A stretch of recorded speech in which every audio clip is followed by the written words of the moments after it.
The first transmission from New Horizon arrived at 0347 hours, Seoul Standard Time. Captain Elena Vasquez was reviewing supply manifests in her quarters aboard the UES Defiant when the emergency klaxon pierced the ship's quiet hum.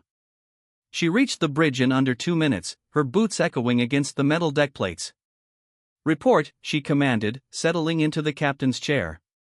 Lieutenant Commander Hayes turned from his station, his face pale in the blue glow of the displays. "We've received a Priority 1 distress signal from New Horizon Colony, Captain. The transmission is fragmentary." The main screen flickered to life, showing the static-filled image of Governor Martinez. His weathered face was streaked with blood, and explosions illuminated the background behind him. "Under attack by unknown forces. Ships of massive scale, they're glassing the outer settlements. We estimate 12 hours before the signal dissolved into electronic snow." Elena's jaw tightened. New Horizon was humanity's crown jewel among the outer colonies, home to nearly 3 million souls.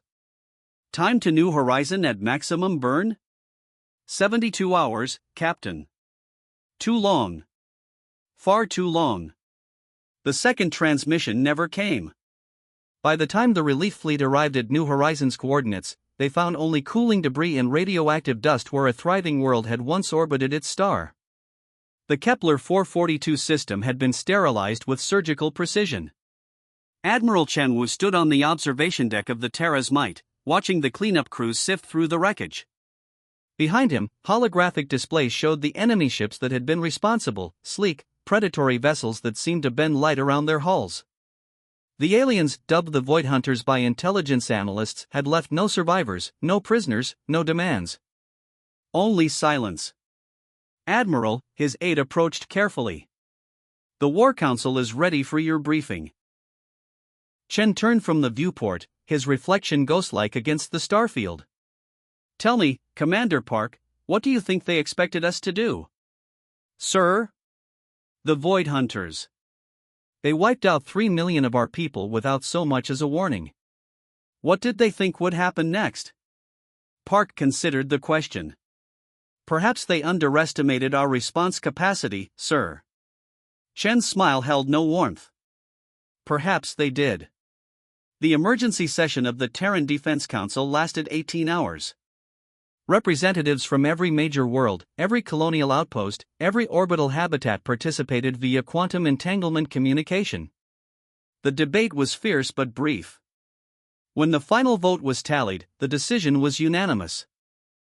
General Sarah Kim, head of the Terran Expeditionary Forces, stood before the assembled delegates.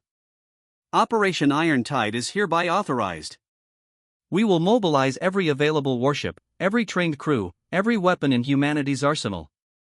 The numbers were staggering. From Earth's orbital shipyards came the massive dreadnoughts, kilometer-long monsters bristling with particle beam arrays and nuclear torpedo tubes. Mars contributed its fleet of fast attack cruisers, built for speed and maneuverability in asteroid fields. The outer colonies provided their patrol fleets, smaller but numerous, crewed by hardened spacers who knew every trick of void warfare. Captain Vasquez found herself promoted to Commodore, commanding a battle group of 47 ships. As she watched the fleet assembly point fill with vessels, she tried to comprehend the scope of what humanity was attempting. 700,000 warships. Every functional military vessel humanity possessed, from massive fleet carriers to single-pilot fighters. "It's the largest military force in recorded history," her new flight captain observed, reviewing the tactical displays. "And we're going to need every single ship," Vasquez replied. The intelligence reports were grim. The Void Hunters weren't just raiders, they were the advanced scouts of something much larger. Deep space monitoring stations had detected massive energy signatures moving through the galactic arm, systematic and methodical. Other civilizations were going silent, one by one. Admiral Chen addressed the fleet commanders via holoconference from his flagship. Behind him, the assembled armada stretched beyond the horizon, a river of metal and purpose that reflected the cold light of distant stars. "They came to our home," he said, his voice carrying across 700,000 bridges.